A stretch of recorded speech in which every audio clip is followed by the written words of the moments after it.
Montana Territory, late spring of 1876. The wind came down off the Rockies with a bite that did not match the sun.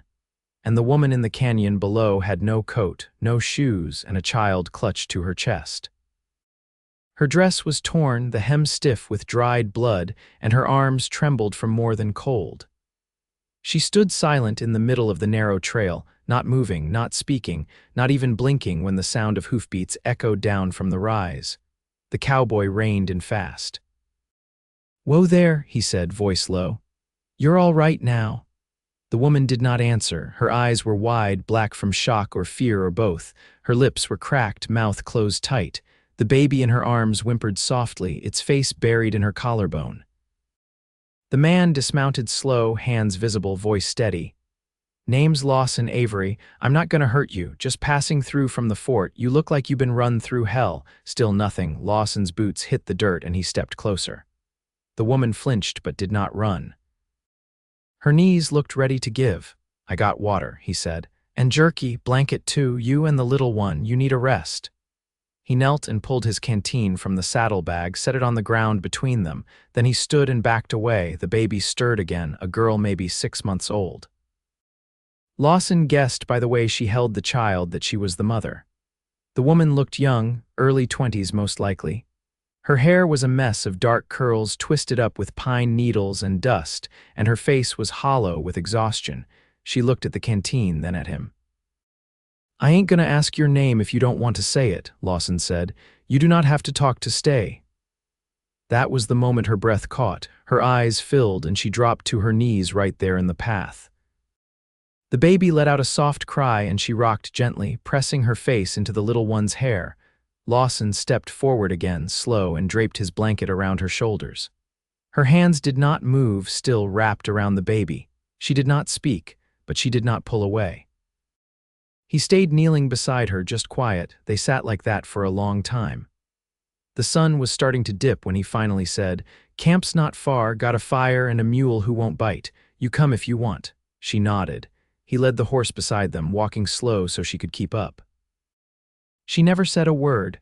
That night, under a sky full of stars, Lawson watched her from across the fire.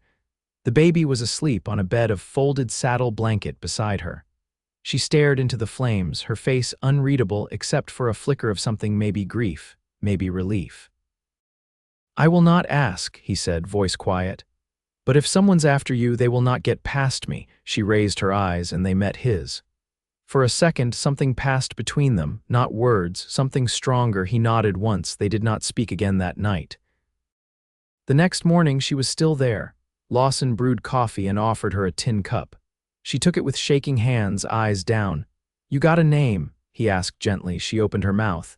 Nothing came. Then she shook her head, slow, her jaw clenched like she hated herself for it. Lawson just nodded. "All right then." He looked toward the baby who had woken and was watching the world with big, curious eyes. "What's her name?" he asked. The woman swallowed hard, then pressed a kiss to the baby's head. "Kira," she whispered. It was the first word he had heard her speak. He smiled. "That's a strong name." She nodded once. They packed up camp in silence, but it was no longer heavy.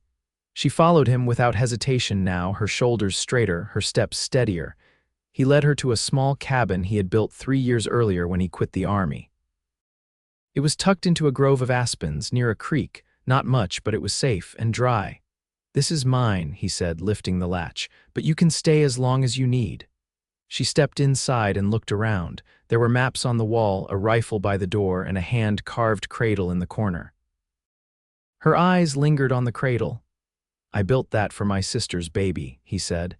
"She passed before she could use it, been sittin' there ever since." She walked to it and ran her hand along the smooth wood, then she looked back at him, her eyes soft. That night she rocked Kira in the cradle and sat beside the fire while Lawson worked on patching a tear in his shirt. "You know," he said without looking up, "I never thought I would see someone walk out of the woods like that, not alive." She did not speak, but her eyes were wet again. He set the needle aside and leaned forward. "Whatever happened, you are safe now." The cabin was quiet except for the crackle of the fire. She stood and walked toward him, slow, then sat down beside him. Her hand brushed his. "Pippa," she said, voice hoarse. He turned. "My name," she whispered. "It's Pippa Fairley," he smiled. "Pippa," she nodded. Then she leaned her head against his shoulder. He did not move, just let her stay there, warm and close. For the first time since he found her, Lawson felt something shift in his chest, peace and maybe something deeper, something like hope. The snow line had retreated higher into the hills, and the creek behind the cabin ran full with meltwater. Lawson stood in it, boots off, jeans rolled to the knee, washing mud from the bridle straps. He heard the cabin door creak open behind him and glanced back. Pippa stepped outside with Kira pressed against her hip, the baby's legs bare and kicking. The morning sun caught in the baby's curls, and for the first time since she'd come, Pippa's face held something close to color. Lawson wiped his hands on his trousers and stepped out of the stream. "You need anything?" he asked. She looked around for a beat, then pointed to the slope behind the cabin where wild onions and fireweed grew thick among the rocks. He nodded. "I'll dig up a few roots for supper." "Might be good with beans." Pippa shifted Kira to her back using the shawl she'd mended from an old horse blanket. Her hands worked fast, practiced. She nodded once, then turned toward the slope. Lawson waited until she was out of earshot, then bent to gather the cleaned bridle pieces and hung them to dry on the post rail. His eyes followed her as she moved through the brush, her steps careful but sure. The way she carried herself had changed, less braced against something unseen, more grounded in the moment. He went inside and stirred the fire back to life. The small iron stove hissed as he added more wood. He set water to boil and took the tin of oats down from the shelf. Kira's soft cooing carried in from outside, and he paused to listen. Later, they ate together on the porch steps, the baby asleep in a basket of folded linens. The wind carried the smell of damp pine and the sound of distant grouse calling across the valley. Lawson offered her a spoonful of the onions, now soft and sweet from the cookpot. "Any better than trail rations?" he asked. She took the spoon and nodded, slow but sure. He leaned back on his palms, watching the ridgeline. "You know, I used to think quiet meant something was about to go wrong. Now I think it just means peace when you let it." Pippa chewed, then looked over at him. Her eyes didn't flinch like they had that first night. She reached for the tin cup beside her, passed it to him before he asked. "Thank you," he said. She looked out across the trees, then placed her hand flat on the porch board between them. Not touching him, just there, Lawson looked at the space between their hands, then he looked at her. "You fixin' to stay a while?" he asked. She nodded once. "All right," he said. "You're welcome to." A few days passed. Pippa began rising before dawn. She moved quiet, but he noticed collecting water, folding blankets, rocking Kira when she fussed before light. She'd taken to feeding the chickens that wandered down from the neighbor's place. And when she found a broken fence post near the pasture edge, she mended it with twine and care. Lawson came home from setting rabbit snares to find the table swept clean and a line strung across the hearth with small clothes drying in the heat. "You're settlin' in," he said, brushing snowmelt from his sleeves. She looked up from where she was sewing a patch across Kira's bonnet. Her lips curved, not a smile exactly, but something warmer than stillness. He stepped closer. "I've got a neighbor name of Ruth Speaker, midwife mostly. She's good with little ones. Might be worth letting her take a look at Kira's cough." Pippa's eyes rose fast, guarded. "She's kind," Lawson said, "and discreet." Pippa hesitated, then nodded. The next morning, he rode to fetch Ruth while Pippa stayed behind. When he returned, the woman was already standing at the edge of the porch, bonnet tied, hands folded. She was round-shouldered and stern-looking, but when she saw Kira, her whole face softened. "She's got clear eyes," Ruth said after pressing her ear to the baby's chest. "Bit of a rattle, but nothing serious. Keep her warm. Honey water if you can find some." Pippa stood nearby, arms crossed tight. "You're her mama?" Ruth asked. Pippa nodded. "You're doing fine, child. She's strong." Pippa looked down at Kira, then back at Ruth. Her throat worked like she might speak, but no sound came. Ruth didn't press. On the porch after she left, Lawson leaned against the post and looked out toward the trees. "She's the only one I trust," he said. "I figured you'd want someone who doesn't ask questions." Pippa sat beside him, brushing her hand over Kira's curls. "You were right," she said, voice low. He didn't turn to her, just let the quiet hold. Then he said, "You ever need to go back wherever you came from, I can ride with you." No, the word came sharp. Final, Lawson nodded. All right. She exhaled long and slow, then she shifted closer, her shoulder brushing his. "I think I forgot what steady feels like," she said. He glanced toward her, eyes steady. "You'll remember." That evening, she placed Kira in the cradle and stood by the window, arms folded, watching dusk move over the pines. Lawson lit the lamp and turned to her. "You want to learn how to shoot?" he asked. She turned, brow furrowed. "Not for fightin'," he said, "just for knowin'." She looked at the rifle leaned in the corner, then back at him. "Yes," she said. He nodded once. "We'll start tomorrow." When she lay down that night, her hand found his beneath the blanket they shared across the floorboards. She didn't speak, neither did he, but she didn't let go. The first time Pippa fired the rifle, her hands trembled so hard Lawson wrapped his own around hers to steady the stock. "Breathe out slow," he said, standing behind her, his chest a steady warmth at her back. "Let the air go before you pull." She nodded once, then narrowed her eyes at the tree trunk across the clearing. The shot cracked through the still air, echoing down the draw. Bark flew from the pine just left of center. Lawson stepped back. "Good." "You leaned into it." Pippa lowered the rifle and looked down at her hands. Her knuckles were pale. "You all right?" he asked. She nodded again, slower this time. "I didn't expect it to feel like that." He crouched to check the chamber. "How'd it feel?" "Like I took something back." Lawson looked up at her then, eyes catching hers. "That's the idea." She didn't speak after that, just reloaded and aimed again. By late afternoon, the sun hung low and Kira had fallen asleep under a cedar wrapped in Pippa's shawl. The air smelled of gunpowder and pine sap, and Pippa's fingers no longer shook when she touched the trigger. Lawson watched her from the shade, arms crossed. "You've got a steady eye." She glanced at him, sweat tracing a line down her temple. "You think I could hit a man if I had to?" He didn't answer right away. Then, "I think you'd know when not to." That night, a storm rolled down from the mountains. They'd hauled in kindling and bolted the shutters before the wind hit. Rain drummed the roof like a rhythm without end. Pippa sat at the table rubbing beeswax into the rifle stock, her sleeves rolled to the elbow. Lawson watched her from the hearth, Kira curled against his chest, already deep asleep. "You ever think about what comes next?" he asked. Pippa sat still for a moment, then set the cloth down. "I try not to push that far ahead." He adjusted the baby's blanket. "I do." She looked at him. "I think about putting in a root cellar come autumn, maybe a second stall for the mule." She didn't speak. "And I think about what it'd mean if you stayed. Not just through the thaw." Still, she said nothing, but her gaze didn't drift. "I was 16 when I joined up," he said. "Didn't know a damn thing about life except how to hold a line." Pippa folded her hands, the cloth forgotten. "After the war, I came out here 'cause I thought distance could quiet what stayed in my head. Turns out it just gets louder in silence." He looked down at Kira. "Until you brought her laughter with you." Pippa swallowed hard. "I haven't laughed." "Not with your mouth," he said. "But she laughs because you breathe easy around her." Her fingers curled slightly on the table.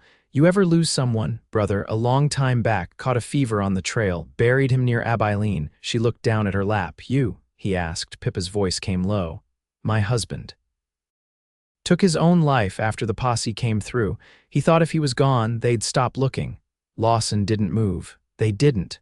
He set Kira gently in the cradle, then crossed the room. She didn't flinch when he placed his hand over hers. "You're not running anymore," he said. Her breath hitched. "I kept thinking if I stayed still long enough, someone would come and tear it all away. They won't." "How do you know?" "Because I'm here, and I won't let him." She turned her hand under his, palm to palm. "Are you asking me to stay?" "Or saying I already have?" "I'm saying," he said, "there's no part of this cabin that don't feel like it was waiting on you to walk in." Pippa looked down at their joined hands. "I don't know how to be loved quiet." "You don't have to try," he said. "Just stay." When the fire burned low and the storm passed, she let him pull her close. Her head found his shoulder and his arm wrapped around her like it belonged there. That night, nothing needed saying. Nothing was rushed. But a life was beginning, slow and sure, built with hands that had known loss and chose still to hold on. The thaw brought more than green shoots and swollen creeks. It brought neighbors, curious ones. The first to arrive was a man named Silas Drew, weathered and wide-shouldered, who owned the grazing land to the east. He came riding up one morning with a sack of meal and a stiff nod toward Lawson. "Figured you might need," he said, dismounting with a grunt. "Heard someone settled in with you." Pippa stood in the doorway, Kira on her hip. She didn't step out. Lawson took the sack and nodded once. "Appreciate it." Silas adjusted his hat. "Just figured I'd say howdy, heard a few tongues waggin' in town." "You know how folks are." Lawson's jaw set, but his voice stayed even. "I know how to mind my own." Silas gave a half shrug. "Ain't me you need to worry on, it's the preacher's wife. She's always got a scripture ready for women who don't have husbands." Lawson stepped closer. "She's not alone." "Not anymore." Silas met his eyes, then gave a short nod. "Then I reckon she's luckier than most." When the man rode off, Pippa came down the steps. "Who was he?" she asked. "Neighbor, been here longer than me." "Fair enough when he's not talkin' politics with a jug in hand." She rested her hand on the porch rail, eyes following the trail east. "And the preacher's wife, best ignored. If she knocks, I'll answer." Pippa's gaze lingered on the path a moment longer. "I don't want to be a reason folks talk." "You won't be," Lawson said. "They already do, but talk burns quick and dies faster." She looked up at him. "You sure?" He nodded. "I've got land, a name, and no shame in either." "That's all that matters out here." She didn't reply, but that night when she lit the lamp, she placed it in the window. The next day, she asked to go into town. Lawson saddled the mule and left his gelding for her, cinching the straps himself. "There's a general store. You'll want to ask for Marla. She's kind, owns the place."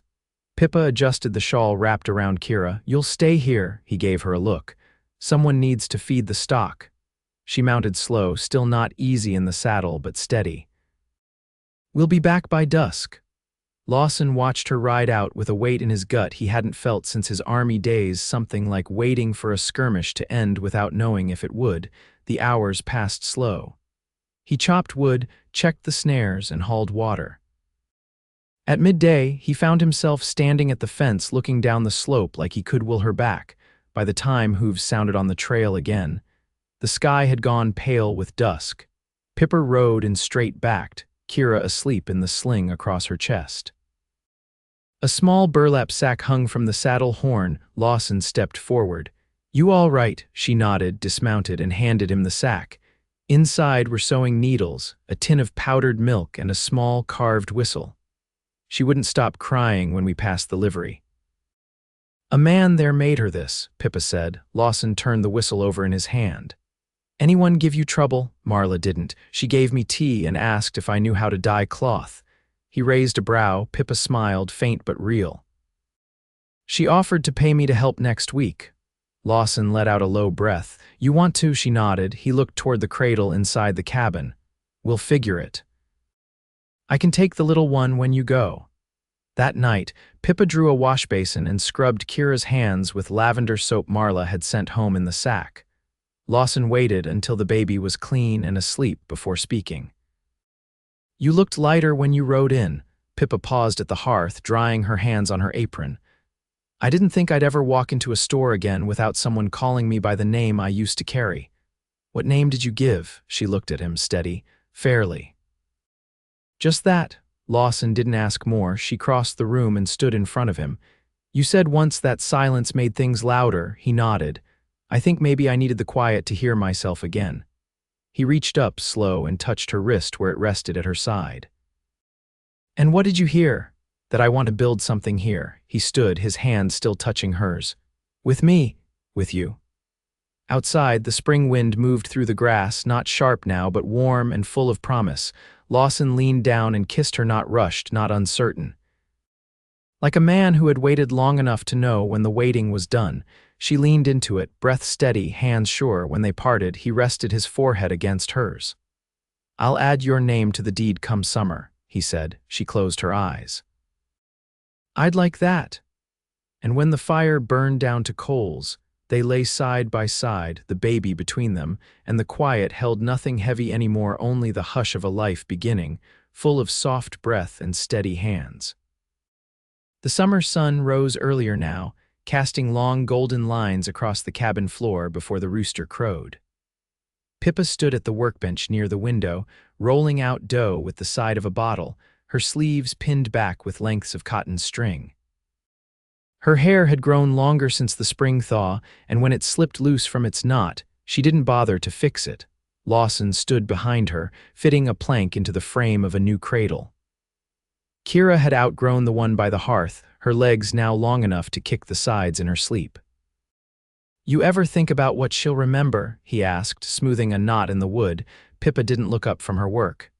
"I think she'll remember peace, long mornings. You whistling when you don't mean to. She'll remember you in the garden, hands in the dirt. She'll remember being carried on your shoulders to the creek." Lawson let the plane rest on the bench.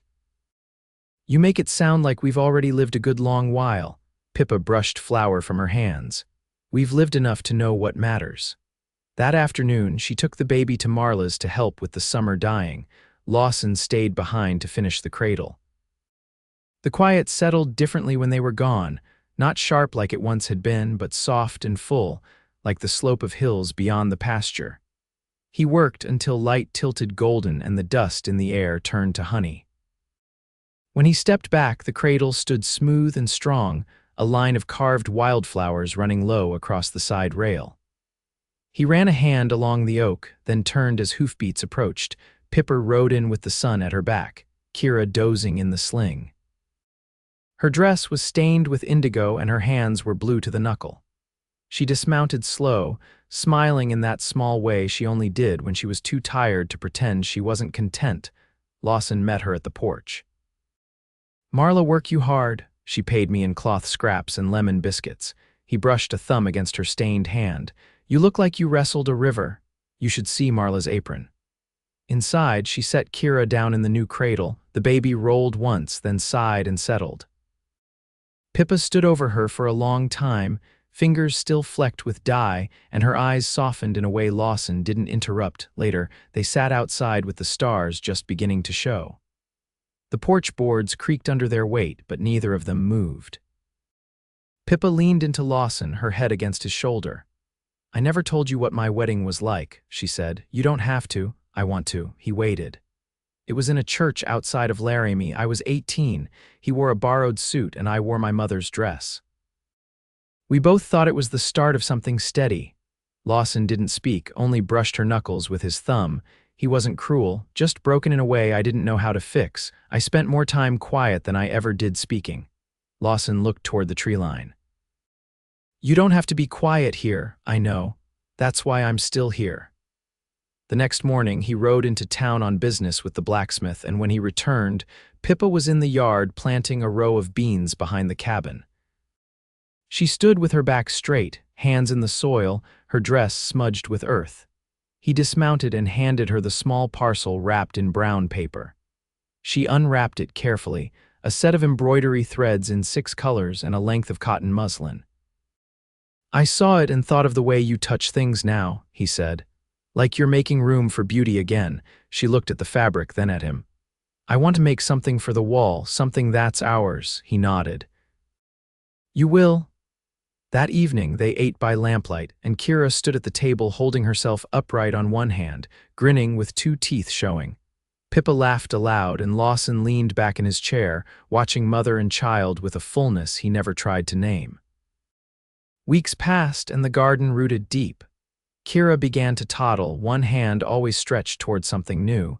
Pippa taught her to pull weeds, and Lawson showed her how to feed the mule without losing fingers. The days passed in rhythms more felt than spoken. Bread rising, fences checked, nights spent with legs tangled under one quilt, and the sound of rain soft on the roof. One morning in mid-August, the preacher's wife arrived with a pie and a clipped tone. Pippa answered the door herself, with Kira on her hip and her shoulders level. "I heard you were living here unmarried," the woman said. "It's a good thing to set things right before people start to talk." "We're not hiding," Pippa said, calm. "No, I suppose not." "But a child needs a name. She has one." The woman pursed her lips. "And what of yours?" Pippa looked her in the eye. "I've chosen to keep it." Lawson stepped onto the porch behind her. "We've got everything we need." "Including each other." The woman handed over the pie, muttered something about blessings, and left. Pippa turned to Lawson. "That wasn't so bad," she said. "Your crust'll be dry. I'll take it as a compliment." That Sunday, they stood under the cottonwoods with Ruth Speaker and Selah's Drew bearing witness. No church, no fuss, just vows spoken with hands joined and wind in the trees. Pippa wore a blue calico dress she'd dyed herself. Lawson tied back his hair and wore his best shirt, the one with the mended cuff. Kira toddled between them, tugging at Pippa's hem. Afterward, they shared bread and dried apples and laughed when Ruth spilled cider on her skirt. The day ended with Pippa curled against Lawson on the porch steps, Kira asleep in the cradle just inside. "You reckon this is what it feels like?" she asked. "What's that, being home?" He kissed her temple. "No doubt about it. Years passed, but the rhythm held." The house expanded with a second room, the garden stretched toward the orchard edge, and Kira grew tall with mud on her knees and stories in her pockets. When she asked where she came from, Pippa told her, from a place of sorrow carried into light by people who chose each other. And every night, before the oil lamp burned low, Lawson held Pippa close, his hand resting over hers, knowing that she had not only chosen to stay but had built something lasting with him, thread by thread, breath by breath. Their love, quiet and sure, lit the cabin like sunrise every day of their lives.